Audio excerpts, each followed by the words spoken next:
Good morning, dear students. Let's start here. Chapter 9, the India climate, flora and fauna. As already in the first session, I have explained you about the one introduction about the climate of India. So let's see here on the board, right? And let's see here the two most important factor which affects the climate of India. So these are the number one is the Tropic of Cancer, and second is the Great Himalayas.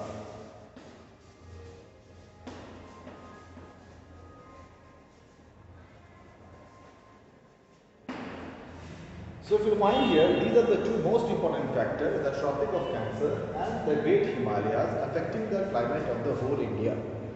And you will find, in fact, I explained you in the previous class, in the previous chapter, that this Great Himalayas separates India and the neighboring countries, Pakistan, Nepal, Bhutan, Bangladesh and Myanmar from the rest part of Asia, and this is how it just forms one subcontinent known as the Indian subcontinent.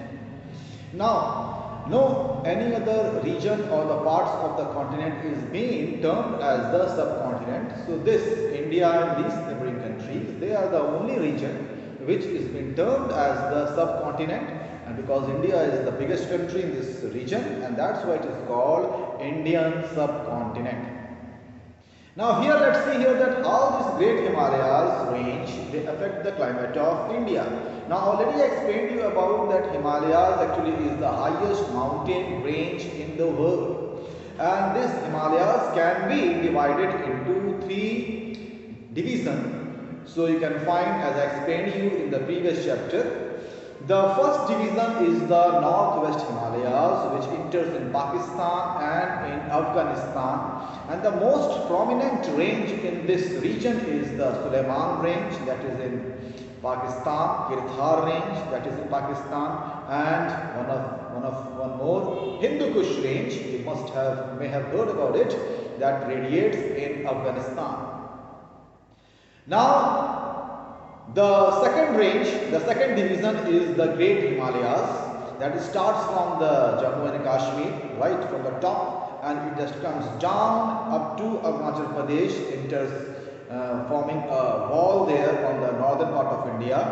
Now from Himachal Pradesh it enters in Uttarakhand, and from there it enters in Nepal. Now usually you will find this, the Great Himalayas, it is in a form of an arc, and that's why we also known as the Northern Arc. Now this Himalayan, the Great Himalayas, again it actually is of, it consists of three parallel ranges.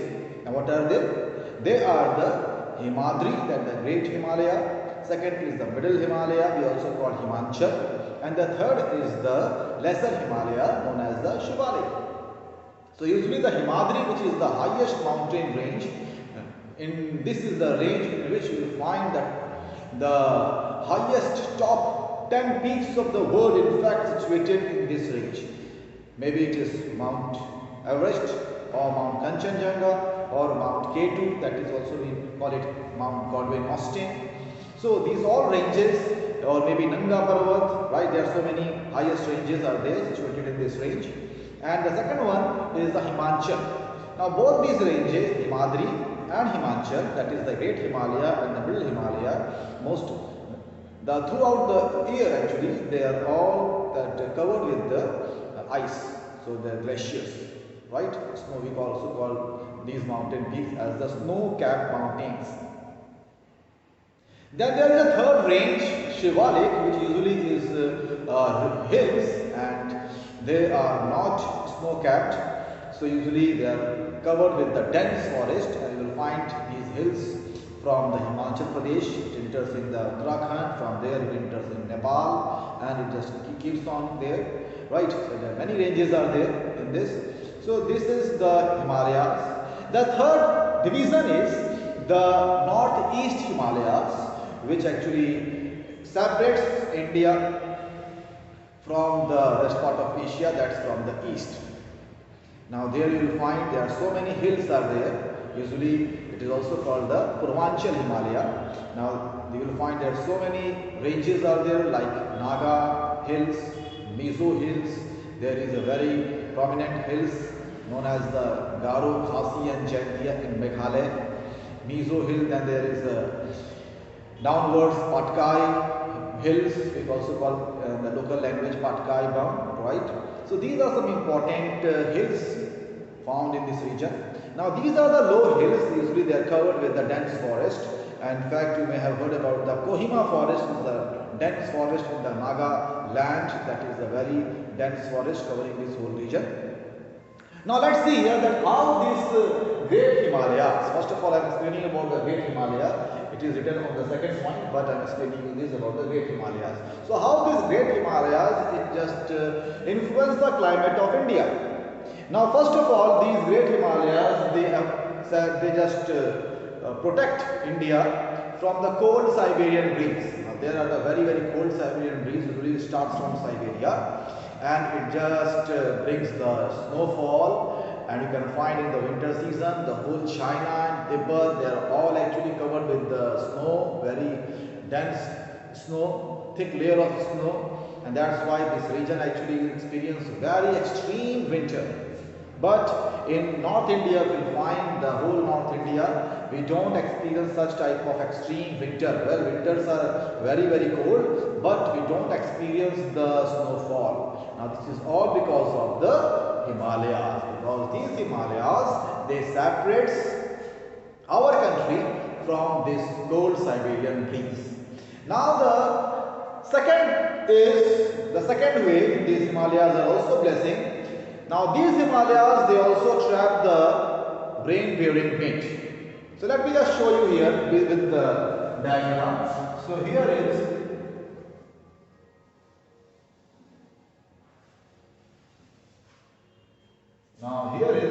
this is in Pakistan, this is Suleiman range. Now here this is Hindu Kush range. Now from here is Karakoram, and there is Himadri, and then this is Himachal, and this is Shivalaya. So you can find this northern part. Here is Pamir North. From here many ranges radiates in different direction. Then here is the hills, Garo, Khasi, Jaintia, Meghalaya, Naga Hills, the Mizo Hills. Now here in Myanmar there is Arkan Yoma. It is not given in your book, but it is important range of Himalaya that just enters in Myanmar, Arkan Yoma. Well, so this region separates this whole part of India and the neighboring countries from the rest part of Asia. That's why it is called Indian subcontinent. Now here, as I told you, these are the cold Siberian breeze.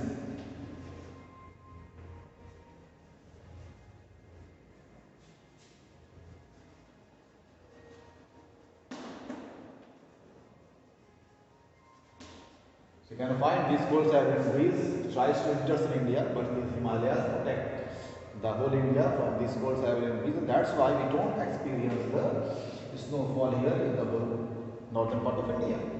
Next is, you can find in the summer season there is a southwest monsoon winds. These are the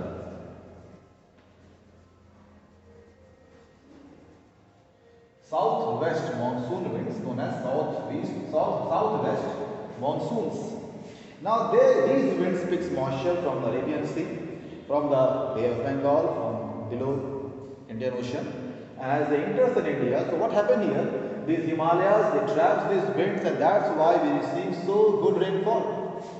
So why we receive so good rainfall? If you compare it, actually our country India, we receive so good rainfall, and that's why this rainfall, it supports the agriculture in our country. And in fact this rainfall actually, because of this very heavy rainfall, we can find not only in the North India but also in South India, where several rivers actually originate from the hills and the mountains. So from where they get the water, this is all provided by the southwest monsoon winds. So here actually these are the two ways actually Himalayas are so important and it affects the climate of India. Now next is the Tropic of Cancer. But before we start this Tropic of Cancer, let me just explain you some more importance of this Himalayas. Now this is the only climatic way. Means Himalayas protect India from the cold Siberian breeze. Second, it traps the southwest monsoon winds. That's why you see so good rainfall. But besides this, the Himalayas you will find they are important in many aspects. Now these Himalayas, the lower hills, Shivalik I told you, they are covered with the very dense forest. And in these dense forests of Himalayas, there are so many herbs are found which are they are very precious.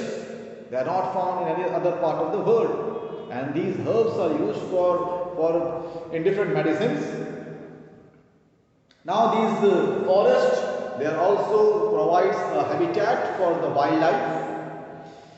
Then these Himalayas also, it provides a very good site to install the hydroelectric stations. So many dams are built here. Some of the dams, as all of you know, Tehri Dam, right? It is built here in Uttarakhand. Well, now these dams actually, what happened, waters are collected in these dams. So this water in the dry season is released and it is used for irrigation. So like this, the water which has been trapped, collected in these dams, further is used for irrigation purpose. It just helps the agriculture. Now agriculture is a very important sector and it is the second important sector which supports the economy of our country. And in fact, if you see Nepal and Bangladesh, still agriculture is the most important backbone of their economy, because their economy totally depends upon agriculture and agriculture needs the proper rainfall. Well, so we have seen here. Next is, in this way actually if you find Himalayas are a blessing for whole region, not only for India, but even for Pakistan and Nepal and Bhutan and also for Bangladesh, all these countries. Now let's move to the second point, that is Tropic of Cancer. Now the Tropic of Cancer, as all of you know, now let me just show you this. So if you find here, this is India, and Tropic of Cancer, it just passes or divides India. This is Tropic of Cancer.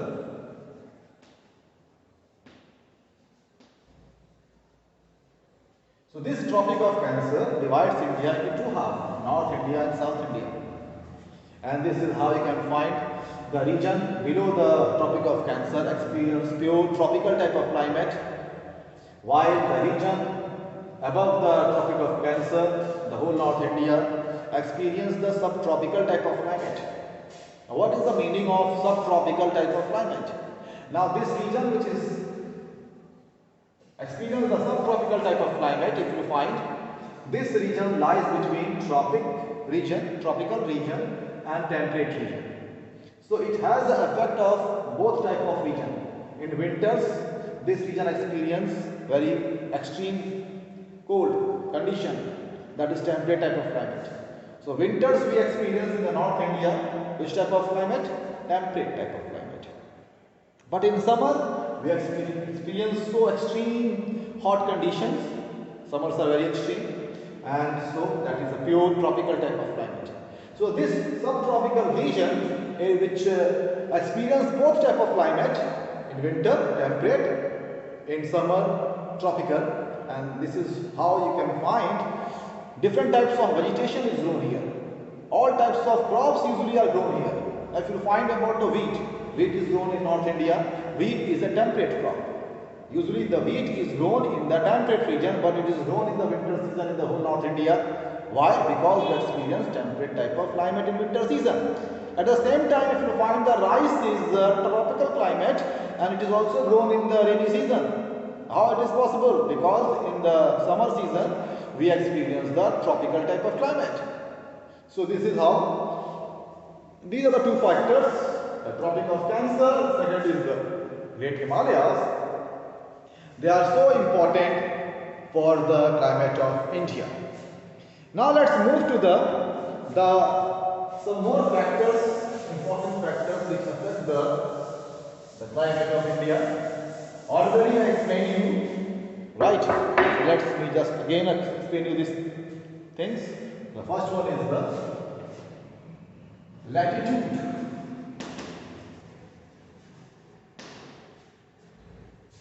Second is the influence of the Himalayas. Already we have seen this.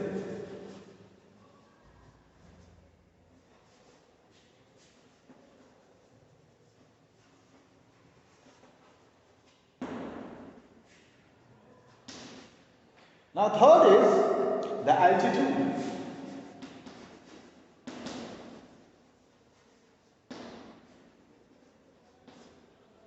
Fourth is the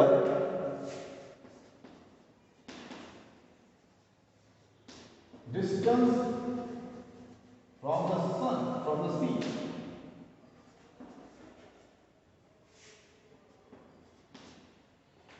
Fifth is the western disturbances.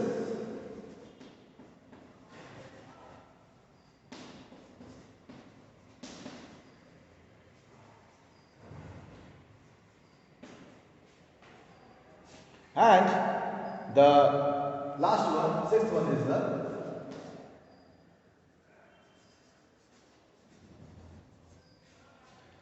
upper air currents.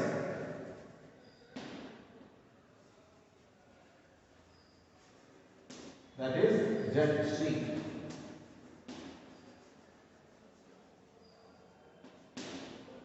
Already I explained about these factors, right? The first thing is the latitude. Already I explained about the Tropic of Cancer, that how Tropic of Cancer is an important latitude, divides India into half, and how it affects the climate of whole India. Then already we have seen about the influence of Himalayas. Already I explained you. These are the two most important factors. Now let's see the four other important factors, right? So the third one is the altitude. Altitude means height. All the hilly areas you will find they usually are cold. Why? Because as we move upward, temperature decreases. And because of this actually what happened, all the hill stations, all the hilly areas you will find temperatures are cold. And this is why in the summer season, most of the people they like to go to the hill stations, right? Just to change or just to change the weather condition, because here in the North India, the plain region, it is very hot. Now next is the distance from the sea. Now if you have anybody of you have visited the sea coastal areas, then you will find near the coast usually what happens, all through the day and the night usually the cold winds blows from the sea. Usually during the day the wind blows from the sea, but during the night wind blows from the land to sea. But the condition you will find it is moderate. It is neither very hot, neither very cold. Now why? What is the reason? Reason is this sea and the land breeze continuously, they just check the temperature here in the coastal area and doesn't allow it to become very extreme. Extreme in the sense, it doesn't allow them to become neither very cold nor very hot. And this is why the coastal area you will find the conditions, the climatic conditions are moderate. Next is the western disturbances. Now what are these western disturbances? Now let me explain you in a very simple language. Now usually what happens, first of all let me explain you, these western disturbances actually are the temperate cyclone, right? Now let me explain you here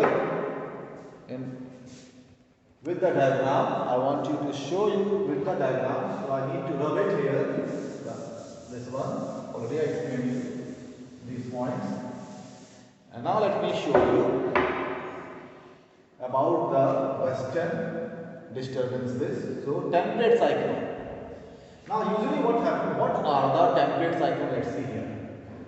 Temperate cyclones are when the cold wind Now this is the cold wind known as cold front. This is the warm winds. They are known as the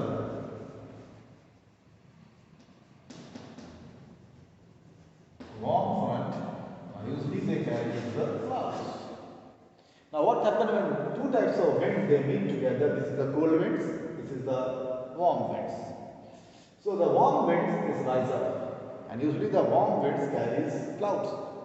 So these clouds are also imposed where? In the higher altitude, and thus what happens? It rains. So usually what happens here in winter season? These warm winds from Mediterranean region, Mediterranean Sea, they just move to India carrying the clouds.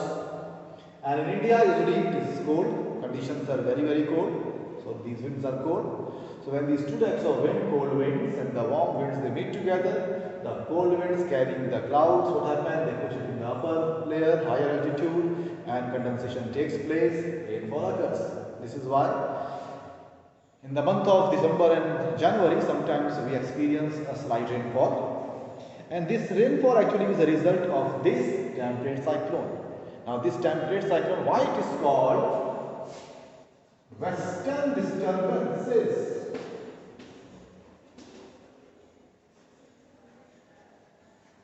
Why they are called Western Disturbances? Because if you find these winds, they enter in India from the west direction, from Mediterranean Sea carrying the moisture, the clouds here, and as they enter in India, they meet with the cold wind. So what happens? They rise up, rainfall occurs.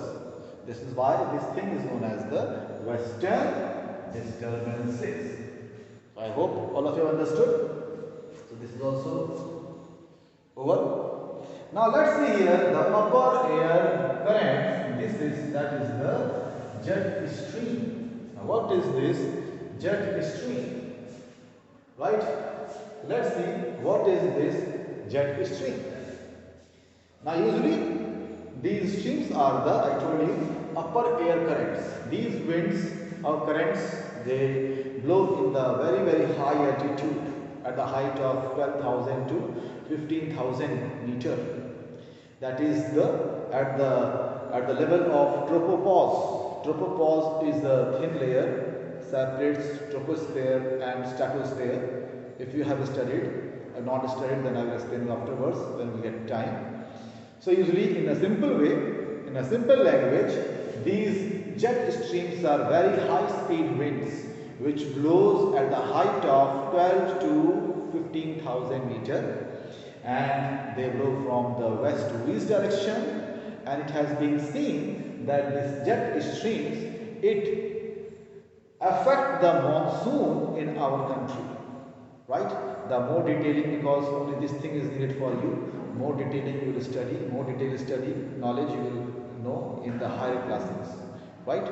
So this is how this thing is over now. All the topics, the factors, all the 6 factors, I explained it. Now in the next session we will see about the climatic contrasts in India. So all of you just read the chapter, and the next session we will start after the winter holidays. So all of you, Merry Christmas and enjoy the holidays.